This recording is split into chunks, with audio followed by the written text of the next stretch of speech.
Welcome to Level Up Russellville, the show where we explore the great things happening to Russellville and the Arkansas River Valley. Sit back, relax, these opportunities are real, and you might even be able to take advantage of them yourself. Enjoy the episode. When did the library become more than books? Ooh, that's a good question, and I honestly don't know the answer. It's as far as locally, I think it's been building for quite some time. When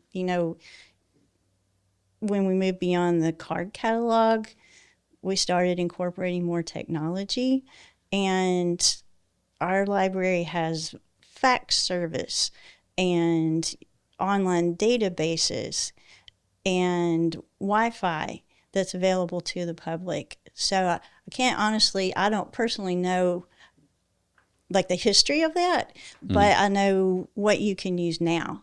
Mm-hmm. Yeah, one thing I was thankful for is the free notary service because I had to notarize some stuff. Well, and the nice thing about that's actually sponsored by Perihelion Solar. Really? So that's a service that they're helping us provide to the community.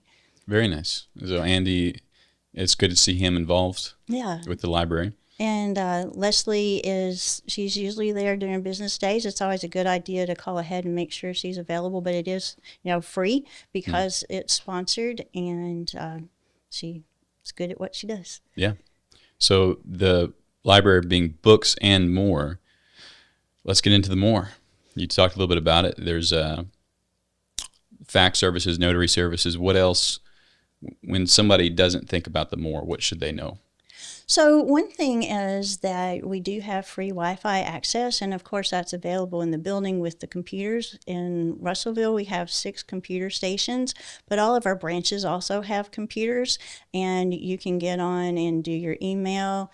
If you just want to sit in the corner and read something through the Wi-Fi, you can use your own mobile device. The Wi-Fi is accessible not only in the building, but also in the parking lot. Mm-hmm. So anytime the library is open, free Wi-Fi, and you can use your own device, or you can come in and use our computers. Is there a time limit on that, on the computers? I think there might be, but I don't remember exactly what it is. Generally, as long as no one else needs it, you can use it as long as you want to. Okay. And then what else can I do with the library? We talked a little bit about like Libby. Yes, Libby is one of the things we're really excited about. It's a free library reading app, and our library system has books and magazines. We have over 5,000 magazine titles that people can delve into, whether it's like something like Good Housekeeping or Kiplinger's for people that are interested in business. And you can listen, you can read, and it also you can customize it yourself. So like if you're dyslexic, there's a dyslexic font that you can turn on. You can place holds, and it's a free mobile app. You have to download it on your phone, but all you really need is your library card. So you do have to have a library card to access it, but once you're signed in and set up your account, you're good to go. And if that's something that you don't quite understand how to do, our staff is always willing to help. It's pretty easy. Gotcha. So this could be like a way to save money because I use Kindle sometimes, right? Mm-hmm. Buy a book on there, or have the membership, but I can literally just load up Libby. That's right. Go find the book. And it's unlimited. So, I think there are some services that not only are you charged, but you only get like one per month. You can check out as many things as you want to. Is there, in the Libby app, are there like a set amount of books that can be checked out at once? I don't think so. Okay. So you don't even have to wait. You just go on there, and if it's the only thing is like there might only be 5 copies. Like if it's a new title, there might be 5 copies, and if they're checked out, you have to put a hold and wait your turn. And so even digitally, there's copies of it. Yeah. Interesting. And sometimes if it's something really popular, you might have to wait a while. How does the library get not just eBooks, but books? Like, how do you order them? And do you have control over that as a library? Can you order 10 copies of this book, or are you just given that by the authority over you?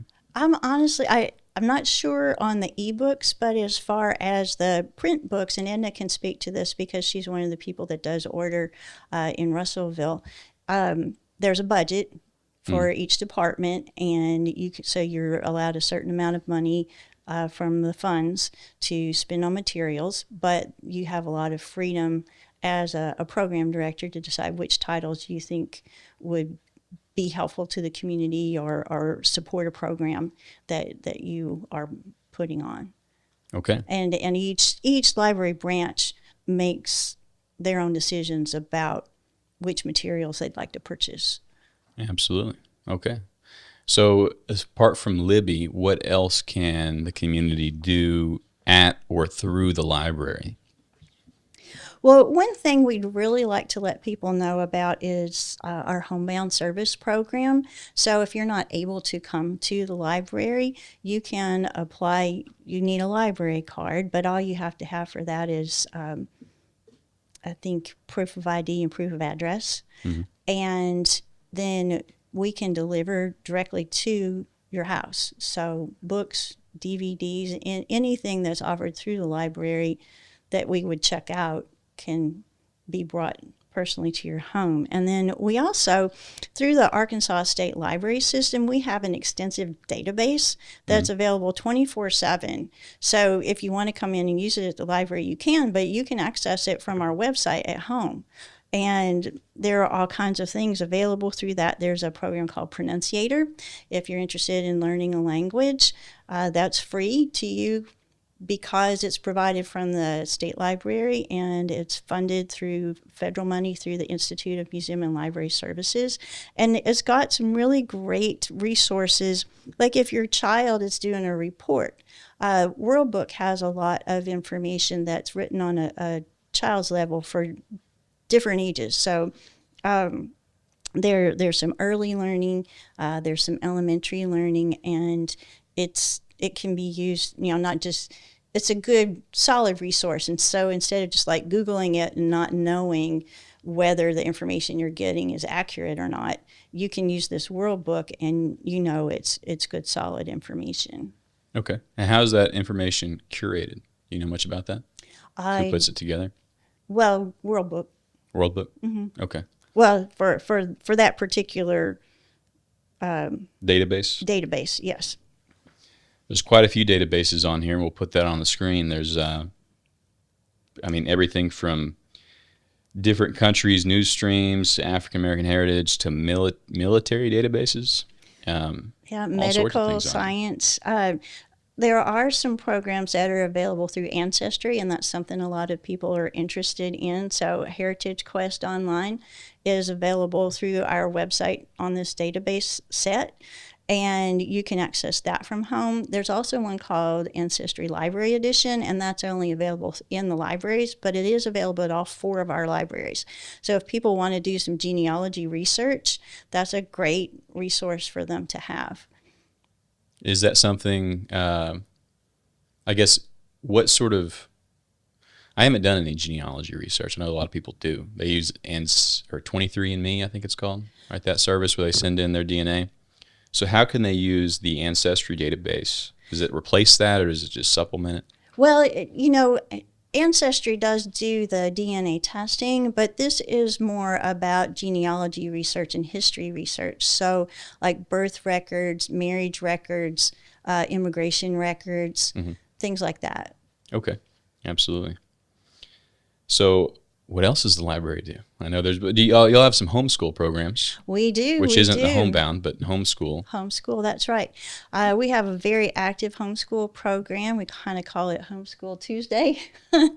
And we have preschool story time that starts at 10 o'clock, and that's open to the public. And then if people are interested in the other age groups, they need to get in touch with Emily Neely because we're restricted in how many people we can serve. And I think that I'm going to let Edna talk a little bit more about that when you talk with her, because she does some of the programming that's associated with that. Mm-hmm. So for you, what is a week in the life? What is your official position at the library again? So my position is marketing librarian. Marketing librarian. And so I work on little bit on training the staff on like using Canva and posting on social media. I put together a monthly newsletter, and if anyone's interested in signing up for that, we have a little button at the top of our website on popelibrary.org, and they can sign up. We send that out once a month and try to feature some of the things that we are doing. I do create some graphics myself on Canva. We're fortunate, y'all have invited us over. We talk to Johnny Story once a month, and so I go with different programmers to talk about things that are happening at the library. Absolutely. So what's been the most effective like marketing channel? Like, is it social media? Is it radio, newspaper, just people walking by? Like, what do you think has been the best tool for you to get more people interacting with the library? Well, one of my goals with the newsletter is to help people know what we have to offer. I'm glad you mentioned the newspaper, because I do also send out a weekly schedule to the Courier and also to River Valley Now.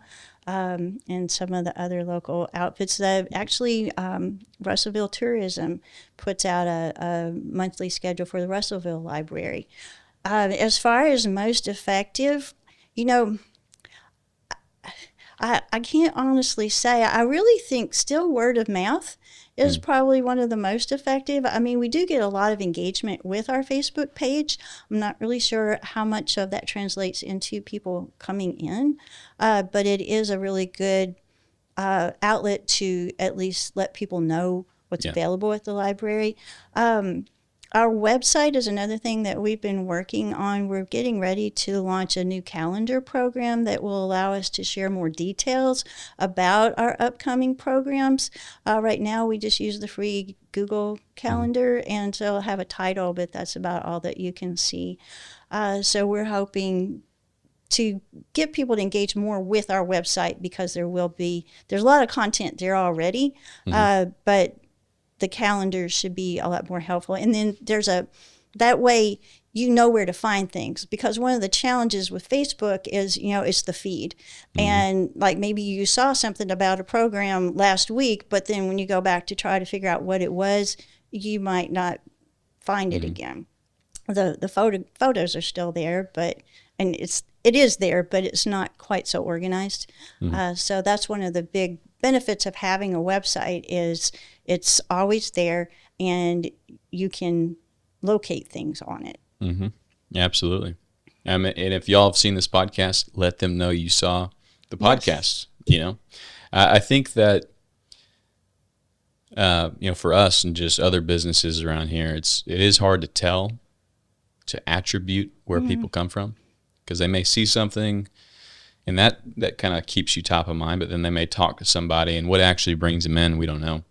Well, now, honestly, I do have to say we really appreciate the support from local groups like you, like the newspaper, like the radio station, the Courier and Johnny Story, helping to support the library, but also just the community, letting the community know what resources are here for them in the River Valley. I'm glad you brought that up, resources. As far as business resources go, I mean, not only do these databases, these can likely help. I mean, there's a career and technical education here. There's the free notary service. What else might benefit an entrepreneur who doesn't know what resources are available to them? Is there anything else you can think of that maybe I don't even know about? Well, one of our focuses that we're trying to build right now is to help people that may not be very adept with technology. And so Edna's been working on some programs to help people learn how to use a computer just for email. A lot of, there are people that don't really know how to do that. And also, is it Microsoft Word? There's an opportunity to learn how to use Microsoft Word. And so working on some of those basic technology skills that, especially for people of an older generation that didn't come up through school learning these things, we would like to help them with those skills. Very good. And so do y'all ever take in like guest speakers from the community that want to talk about something? Yes, we do. And in fact, our genealogy department usually once a month has a guest speaker. And so like Travis Simpson, Eli Creener, Kat Robinson. Kat Robinson, she does the River Valley Eats, right? Yes. And she was here in November, and she's going to come back again next year. So they bring in Arkansas authors. And that's something that I think the community may not be so aware of, and we're trying to raise awareness because there's a lot of talent in this state, and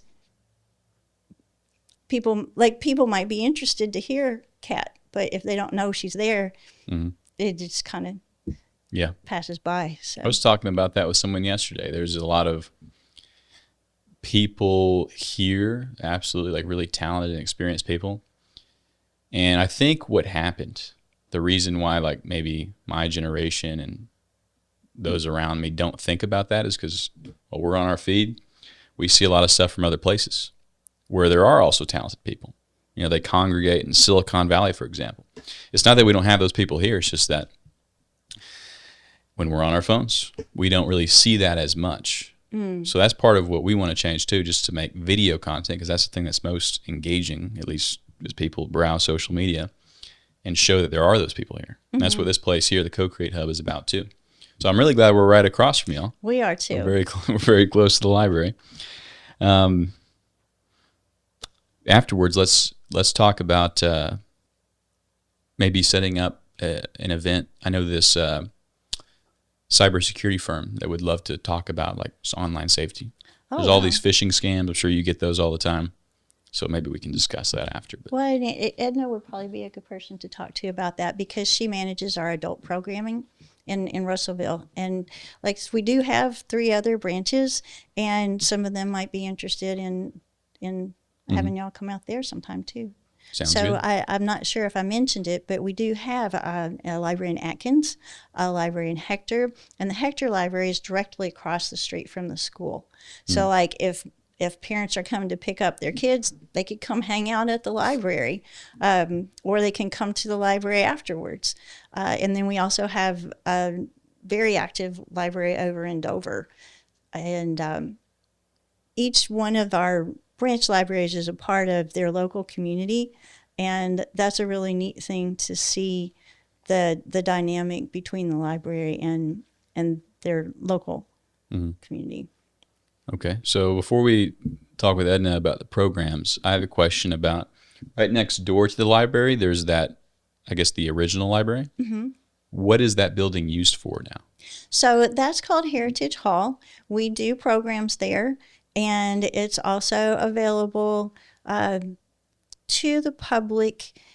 I'm trying to remember the details because it's like a nonprofit could reserve it, or like if the Boy Scouts wanted to run a program there, Girl Scouts.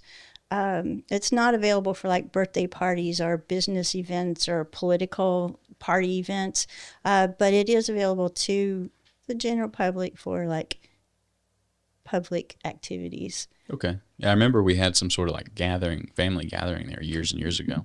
Well, and last year, I'm trying to remember, we partnered with the Ladmore House, and they had a day when they came and talked about local history in the African American community, and we're trying to gather stories. And so our genealogy department set up in the library to take recordings from people, and the Ladmore House had a little reception. One of the young local men that plays banjo, do you remember his name? No. Anyway, he played his banjo and played like traditional songs. There's a young man that had done some research on the Ladmore House, and there's another house locally that was part of the Green Book, they think. The Jefferson House. I believe. And so he had a presentation about his research on that. So Yeah, it was the Jefferson House, right? Or do you I recall? think it's the Jackson House. Jackson. Yeah, that's it. Jackson. Yeah, it's not standing anymore. It was, Yeah, I think I guess, it's removed at well, some point. and actually, one of our circulation workers is related to that family. Oh, really? Yeah. And just talking about Heritage Hall makes me think about something really neat that happened recently. The Ragsdale family dedicated a memorial bench to their father. And when he was a child, he lived down the street and he would come to Heritage Hall because that was the library when he was a boy. And his experience there and his love for learning, he developed a love for learning by spending time at the library. And when he was dying, he asked his family to put the bench there to inspire other people to access the library. And it was his hope that that would continue. The Ragsdale family? Yes. Yeah, there's a lot of history in Russellville. Absolutely. In the Lattimore home, we're also working on a little project with them right now. It's taken way longer than I thought, but sometimes that happens. We've interviewed some of the people that have memories from being in the house, but they were all, I mean, they're probably, the oldest was probably 80 to 90 that we interviewed. And she was just a child at the time. So even like a lot of the travelers that came through to stay there, she doesn't remember that because that was a little bit early. I don't think there's anyone living that has those memories. So unfortunately, we weren't able to get those on video, but eventually we'll be releasing that. That sounds really neat, and I'm thinking that might be a good thing to share with our genealogy department. Absolutely. We can make that happen. Yeah. How about we talk with Edna now about some of the program, unless there's anything else you would like to. I think we've covered most of what I wanted to cover. So thank you so much. Thank you. So, Ms. Edna, there's programs that the library does. So what's your main focus?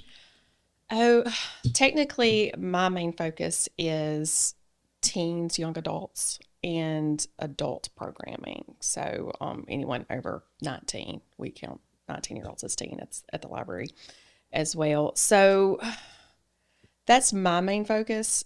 We do teen programs every Thursday. We have someone that comes in, and right now we're doing like a rotating schedule. The first Thursday at 5:30 is when we start, and it's a art craft program. And then the second week is same time, of course, and it's Adulting 101. And they learn things like resume skills and interview skills, and we're hoping eventually to do things like how to change a tire on your car, that kind of stuff.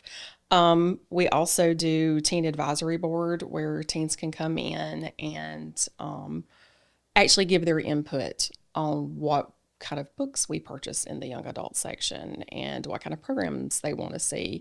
And it also actually counts as credit for school for their community service hours. So, Really? Yeah. Okay. Is that something every teen has to get a certain amount? Yeah, for high school. Okay. So it's part of their plan now for graduation. So with these programs, do you partner with, like, say one day you do that tire change program? Is that something y'all will just do internally, or are you going to partner with a local business to do that? Or we love volunteers. We love them. Like if you've got a skill and you want to teach it, we will be more than happy to talk to you about teaching that skill. We actually have reached out to several businesses about the things that are Adulting 101. We've reached out to a CPA and that kind of stuff hey, we just need basic financial type stuff. So we're excited about that particular program. Adults we're super excited that we are doing, Mariella talked about it, the basic computer classes. It's Windows 10 type. This is where folders are located on the desktop type thing. They will start. Our first one will be this coming Monday, which is the 27th. So we have a morning class. We also have an evening class on Tuesdays for those that are good with being out in after dark. And it's basically a 1 hour. It's a tutorial. They're small setting. We have up to 6 people, and we will have someone that will run them through the curriculum and give them one-on-one, for the most part, instruction of, hey, this is how things work. And it's very, very basic, because we have a demographic that comes in that just don't have any kind of computer skills. What's the age demographic? For that, it's a lot of older folks. It's I hate to say senior citizens, because it's not just senior citizens. I'm surprised by people my age that are in their 40s and their 50s that don't have basic skills they can't type. So we want to bridge that gap for people, especially because people are out looking for jobs, and that's something that they need now. So they need basic computer skills. So even for just, I don't know if you've looked for a job recently, but everything is online. We've moved to a completely kind of digital thing, and it's rare that you put in a paper application somewhere. So, and if you don't know how to type, if you don't have basic computer skills, it makes the resume portion of job hunting really frustrating. So we want to fix that for people. We want to make it easier and, like I said, a little more accessible. So it's free classes. You sign up. We do have a list. I was really excited by that. Our Monday class is actually filled with people who have asked us for months of, hey, I want to learn basic skills. Can you help me? So our Tuesday class still has spots. Very good. And do you ever get like 30 and under in that class?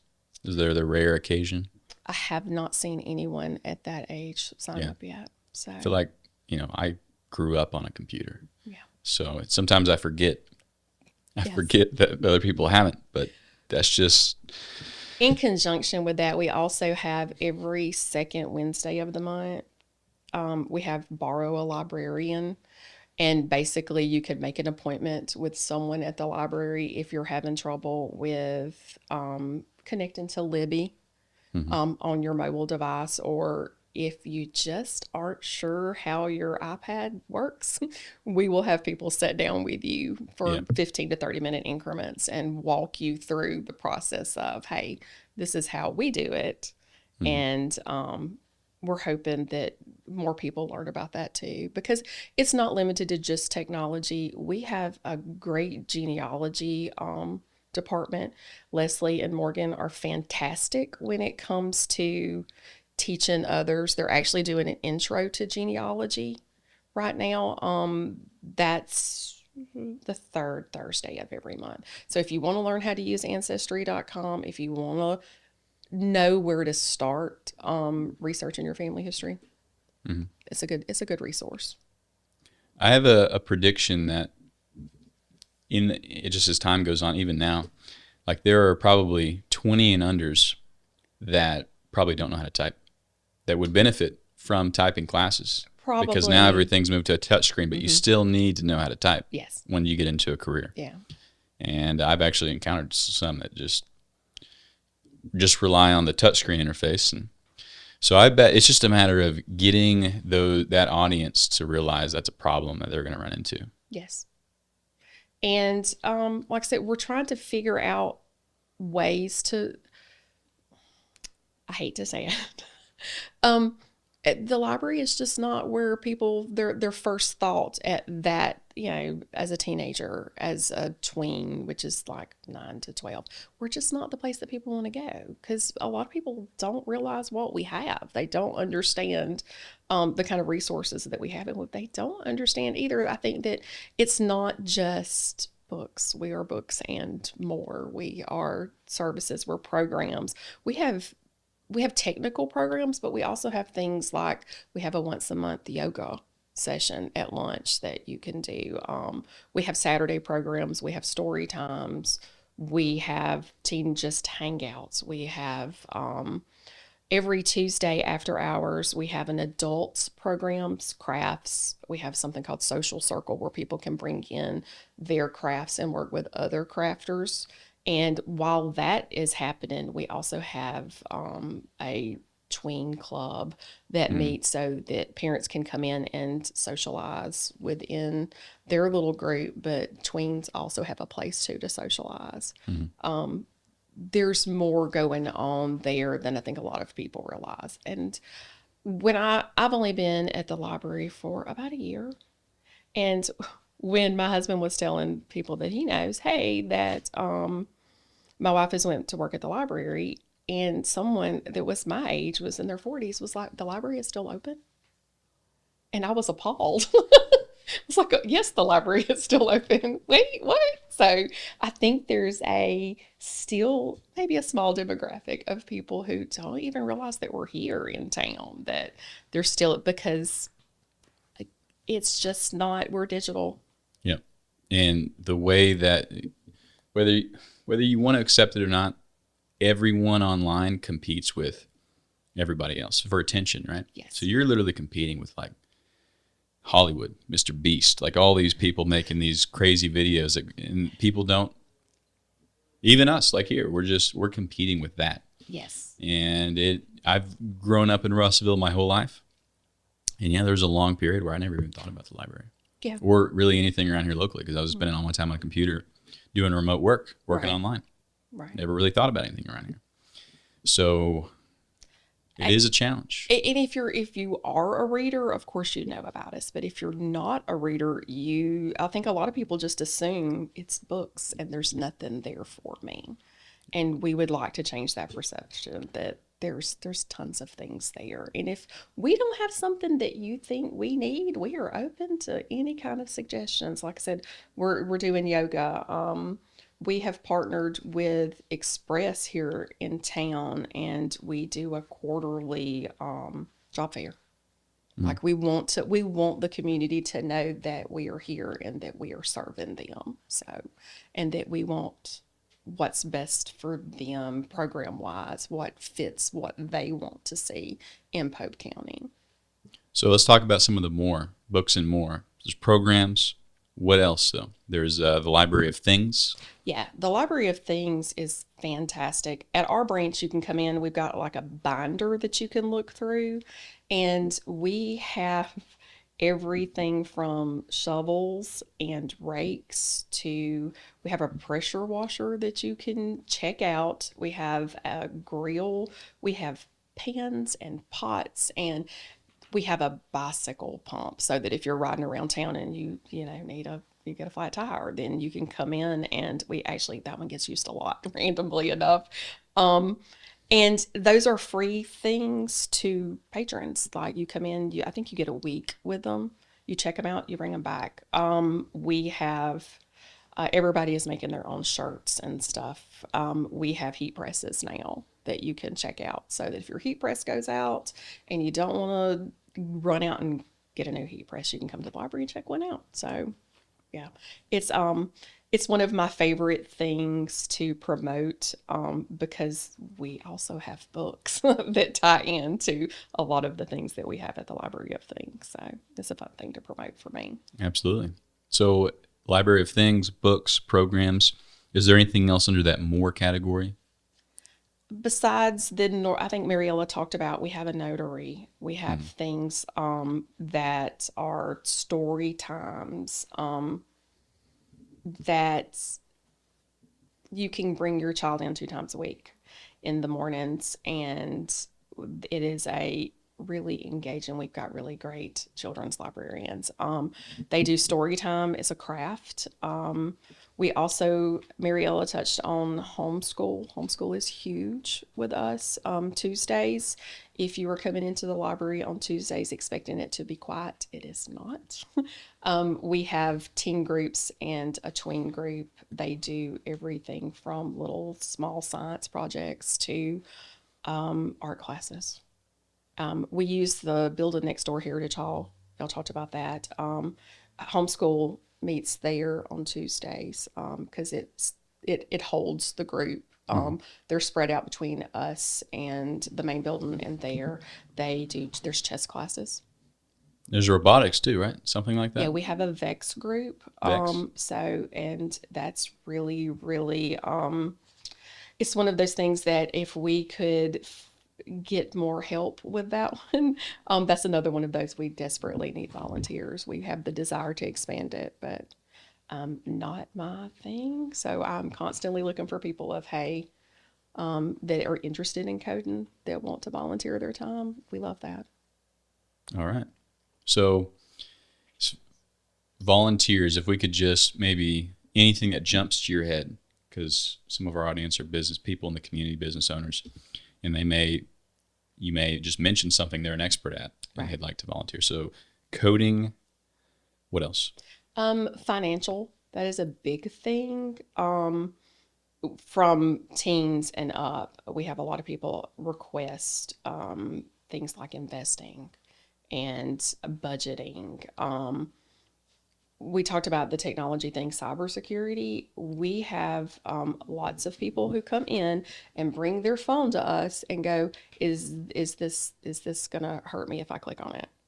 And that would be a great thing for us. Literally anything that you can think of. We would like to think that the library is a source for information and learning. So if you want to teach macrame, if you are a business person and you have a hobby, if you paint, if you literally anything that you can think of, we are open to sharing that with the community, because what I necessarily like doesn't mean that Mariella's going to like or that you're going to like. So if you have something that is a skill that you want to teach people how to change the flange on a toilet, I will find you a toilet and you can come in and you can do that for me. And we will set up a whole program on basic plumbing at the house. So yeah, we're open to anything. Excellent. And these programs, y'all handle like the marketing for them? We do. We handle the marketing. And y'all probably pretty good at that. Well, I tried hosting an event in here once, never having done it before. I didn't even know where to start. How do I get people to show up in person at a specific time? I am so thankful that is Mariella's job and not mine. That's your expertise. It is. That is Mariella's. So we handle, like, I can throw something up on Facebook or Instagram, but Mariella's in charge of our, getting it out there. And she's good at that, about, hey, this is what's going on. So excellent. At the last weekend of February, I'll throw this out there. Maybe there's something we can do together. Like the Co-Create Hub is doing a Connect and Accelerate weekend. Mm-hmm. So Friday at 5 or maybe it's 6. I have to find the exact. Friday, the 28th, there will be an hour and a half deal in the Think Lounge over there. Arkansas, I always get their acronym wrong. You know Rhonda Hawkins? She used to be the director. She retired. Matt Lundy over at the Business Technology and Development Center. They're going to do a presentation, and it'll just sort of be like a networking thing. And then on Saturday from 10 to 2, it's officially, we're not using the word expo, but it's going to be like a little miniature businesses, business owners, whatever their business is, they can just get a table for $20, $25, something like that. And then we're going to have food and people can come in and just see what's going on. Awesome. Eat some food and talk to people. So I love that. That'll be, that one's March 1st. But is there anything else that you had that we should cover? Beyond programs, like I said, we constantly have family things, that kind of stuff. We're doing a pop-up cocoa bar this Saturday because we have speed puzzlers coming in. They do a competition throughout the branches where each branch has a team, and they literally put together puzzles in like an hour. It's amazing to me. I don't have that kind of brain. So we have that coming up Saturday. So like I said, there's always something there. We have a calendar online. You can also come in, and we love to talk about what we're doing. And we love to meet people of the community and ask their opinion about how can we serve you here. So, okay. So if someone was going to go one place, would you rather them go to the Facebook, the website?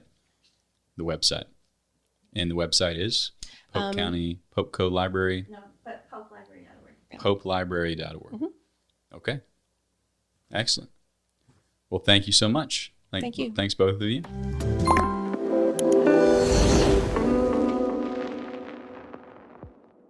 This episode is brought to you by our partners and collaborators in the Arkansas River Valley. If you've enjoyed this episode, visit rvtownsquare.com. Give us an email, a text, a call. Let us know who you want to see on the show next. Thank you for listening. Have a good day.